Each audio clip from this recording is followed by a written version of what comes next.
À la une de l'actualité au Niger, le président Mahamadou Issoufou a plaidé pour un renforcement de la lutte contre le terrorisme.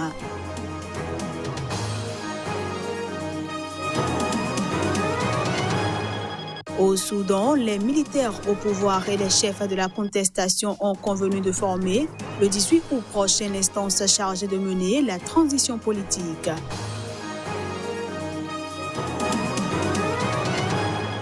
Et puis en Mauritanie, le nouveau président Mohamed Ould Cheikh El Ghazouani a nommé son chef de gouvernement en la personne d'Ismaïl Ould Beda Ould Cheikh Sidia. Bienvenue à toutes et à tous et merci de prendre le rendez-vous de cette édition que nous démarrons par la République démocratique du Congo où l'enquête sur le massacre de Yumbi suit son cours. Week-end écoulé, la justice a appréhendé plusieurs personnes cachées dans la forêt. Ces dernières seraient passées aux aveux et ont été acheminées à Kinshasa. Plus de précisions à travers ce reportage. La traque contre les auteurs et complices du massacre de Yumbi en République démocratique du Congo a accouché d'une nouvelle prise. Il s'agit d'un contingent de 25 suspects, tous des hommes.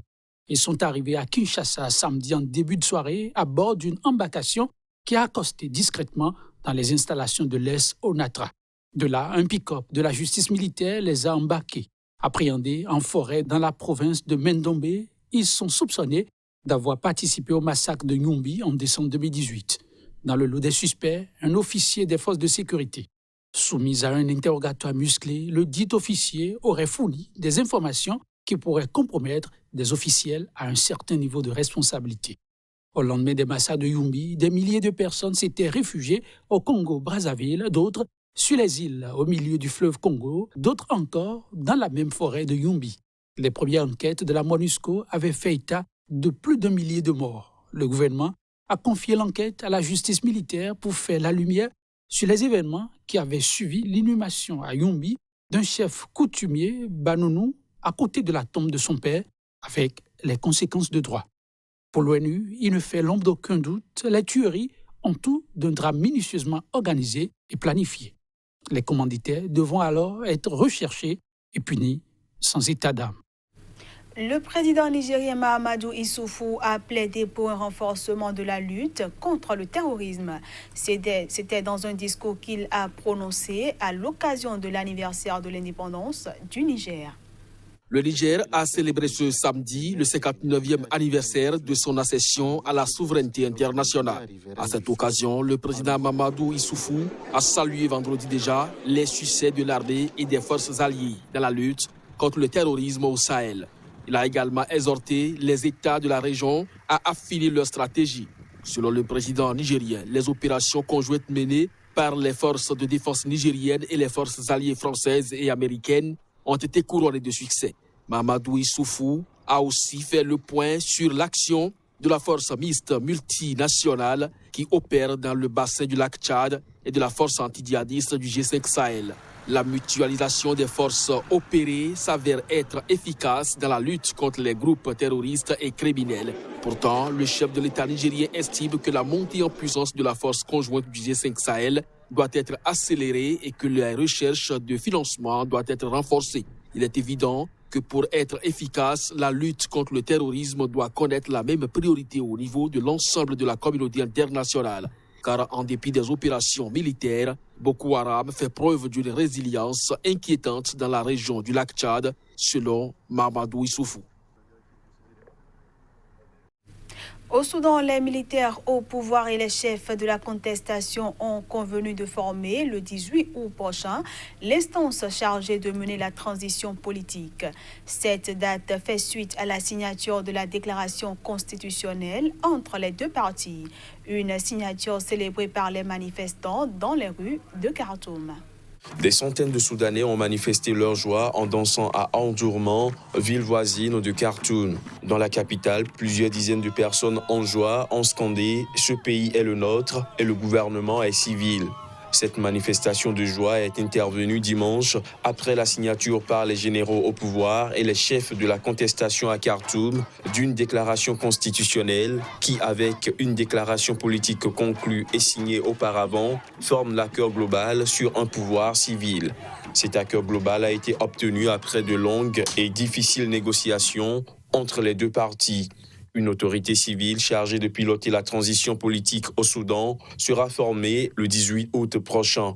Ce conseil souverain, obtenu de haute lutte, sera composé de 5 militaires et de 6 civils et devra mener avec un parlement et un gouvernement la transition pendant un peu plus de 3 ans.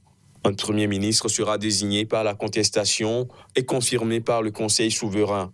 La contestation disposera également de 201 sièges sur les 300 du Parlement. Ce nouveau conseil souverain, où les civils auront la majorité, sera mis en place au lendemain du début du procès pour corruption du président Omar el-Béchir, destitué et arrêté par l'armée le 11 avril dernier sous la pression de la rue. Pendant ce temps, en Algérie, le panel de médiateurs semble chaque jour un peu plus fragilisé.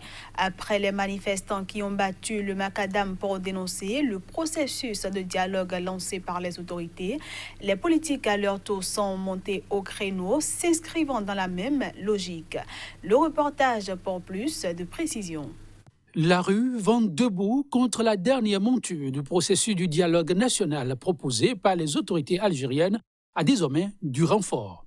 Rejette le processus en l'état, en dehors des manifestants habituels, hommes de droit et acteurs politiques, même les plus insoupçonnés. Pour l'avocat et militant des droits de l'homme, Mokran El Labi, avec le dialogue tel annoncé, les revendications du peuple ne pourront pas être satisfaites sans la dissolution des partis politiques proches des autorités. Faisant partie des 23 personnalités invitées à rejoindre le panel de médiation, Mokran El Labi a décliné l'offre, demandant aux autorités de revoir expressément les copies. Autre critique, Abdallah Djabala, leader du parti islamiste El Adala. Il a annoncé que son parti ne participerait pas au dialogue. Il s'étonne que la présidence n'ait pas pris en compte la réunion du 6 juillet dernier qui avait rassemblé près d'une quinzaine de partis d'opposition et des dizaines de membres de la société civile. Très charismatique, Abdallah Djabala était favorable au dialogue avec les autorités. C'est notamment lui qui réunissait régulièrement les partis d'opposition depuis le début de l'année pour proposer une alternative. Il décline cette fois-ci l'offre parce qu'il estime qu'avec ce panel, les autorités veulent contourner les demandes populaires. En Mauritanie, le nouveau président Mohamed Ould Cheikh El Ghazouani a nommé son chef de gouvernement. Il s'agit d'Ismaïl Ould Beda Ould Cheikh Sidia. Ismaïl Ould Beda Ould Cheikh Sidia, un responsable de l'Union pour la République UPR, parti présidentiel, a été nommé Premier ministre par le nouveau président mauritanien. Il succède ainsi à Mohamed Salem Ould Béchi, qui a présenté la démission de son gouvernement quelques heures auparavant. Le président de la République m'a chargé de former un gouvernement de haute compétence, eu égard à l'importance des défis à relever, a dit le nouveau chef du gouvernement dans sa première déclaration à la presse, sans préciser quand la nouvelle équipe sera formée. Il a promis de s'employer à cette tâche en application de la vision du président Mohamed Ould Cheikh El Ghazouani et des objectifs de son programme de campagne en conformité avec les attentes de son peuple. Le nouveau chef du gouvernement mauritanien a dirigé entre 2009 et 2014 les ministères de l'Habitat et de l'Emploi. Ismaïl Ould Beda Ould Cheikh Sidia a également été président de la zone franche de Nouadhibou sous le régime de l'ex-président Mohamed Ould Abdelaziz. Toujours pas de gouvernement depuis la réélection de Muhammadu Buhari. Le président nigérien a soumis au Parlement pour approbation la semaine dernière des noms qui suscitent déjà la polémique. Ainsi que le prévoit la constitution du pays, le Sénat a validé la semaine écoulée les 43 noms que lui a soumis le président du Nigeria.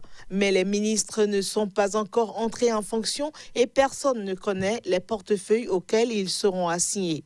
Ce retard inquiète investisseurs et observateurs. Il y a 4 ans déjà, le gouvernement avait été entériné 6 mois après l'investiture de Muhammadu Buhari, surnommé Baba Goslo. Et tout le monde craint qu'un tel scénario ne se répète. Des voix s'élèvent également pour dénoncer le peu de femmes choisies, 7 sur 43, dans un pays qui détient déjà le record de la plus faible représentation des femmes au Parlement pour toute l'Afrique subsaharienne, selon un rapport de International Republic Institute de 2019. Un avis largement partagé sur les réseaux sociaux, les médias et dans tous les cercles universitaires qui dénoncent également la moyenne d'âge de 60 ans dans un pays jeune où l'âge médian est de 18 ans. Les commentateurs politiques regrettent également que 14 des ministres choisis appartenaient déjà au précédent gouvernement, ne laissant ainsi présager aucune réforme de fond ou changement de cap. Le Nigeria, peuplé de 190 millions d'habitants, est en proie à l'insécurité, gangréné par la corruption et à l'économie fragile, malgré une production de 2 millions de barils de pétrole par jour. Ce journal se poursuit et on passe à présent à la revue de presse Afrique.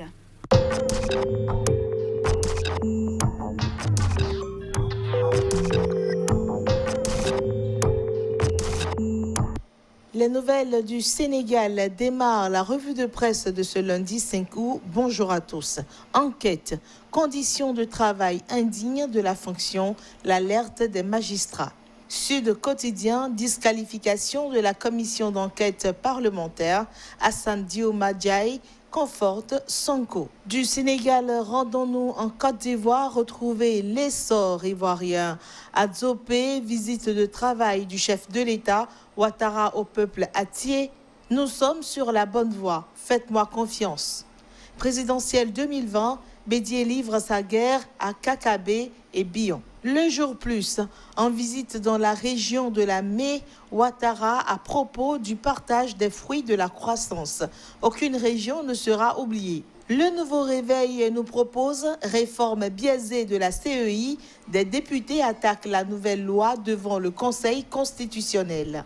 Tournée du secrétaire exécutif en chef, l'Ouest PDCI RDA bat le rappel de ses troupes. Quant au sursaut, il écrit à sa une « Bataille au sommet de l'État, un sachant révèle, voici les dangers de l'alliance Bédié-Gbagbo ».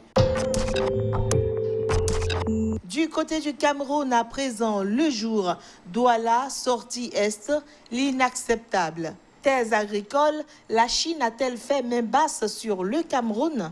L'économie, gouvernance, les administrations publiques sans assurance. Puis l'œil du Sahel préfectoral, qu'est-ce qui bloque les nominations? Pendant ce temps, Essigan préfère s'intéresser aux incursions équato-guinéennes en territoire camerounais, des troupes d'élite stationnées à Kié-aussi. Mine justice, gestion des prisons, corruption et détournement à ciel ouvert.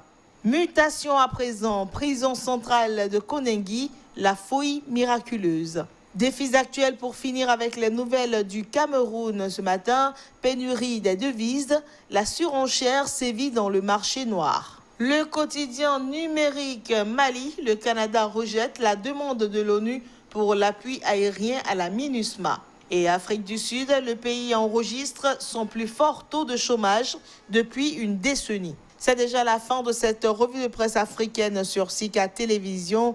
Merci de nous avoir reçus chez vous.